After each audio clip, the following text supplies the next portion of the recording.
The United Nations made hunger and poverty part of its Millennium Development Goals. China is among the first developing country to meet the poverty target.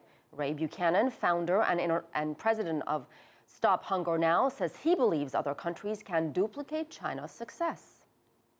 Other countries are doing well.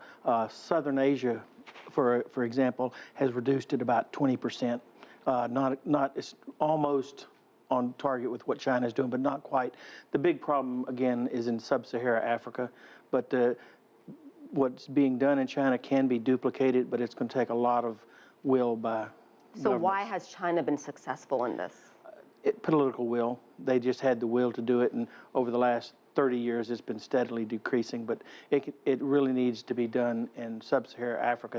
That's a real problem spot right now. So why is this such a problem in Asia and sub-Saharan Africa? With the statistics we have, more than half the world's hungry are in Asia, right. Less than 50 million are in Latin America and the Caribbean.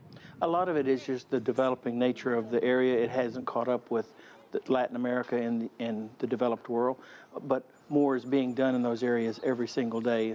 And India especially is making that rise much more rapidly. You bring up India, so let me jump to India. They just had a swearing-in ceremony for their new prime minister. He talked about a lot of issues, but he never really specifically addressed the hunger problem in India. Well, I don't think that's unusual. Most government leaders don't address the hunger issue, and that's part of the problem.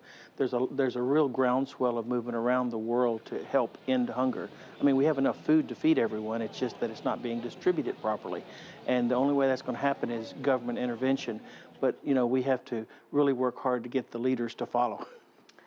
Mr. Buchanan, do hunger and poverty, do they always go hand in hand? Yes. Sadly, it's the impoverished that are always hungry.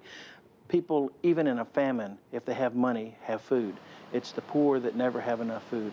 And let's talk about farmers. Half the world's hungry are actually farmers. How is that even possible? Well, there's a number of reasons. First of all, farmers in rural areas are the furthest removed from a lot of the infrastructure that helps feed people. And a lot of times food is grown commercially and not for sustenance. And so that always causes problems. And finally, I was astounded when I read this statistic. Hunger kills more people than AIDS, malaria, and tuberculosis combined. Are you surprised by that? Well, I would be if I wasn't in the hunger field. I've been doing this for 35 years. Every single day, 25,000 of our family die from lack of food or food-related illnesses. That's like 100 jumbo jetliners going into the ocean every day, and yet we never get any news. I'm so pleased to be on your program because of that. We need more information going out about the sheer scope of the hunger problem. We can end hunger in our lifetime. This is the first generation in the history of the planet that has everything we need to end hunger. We just have to make it happen. Thank you so much. Ray Buchanan, Stop Hunger Now. Thank you very much.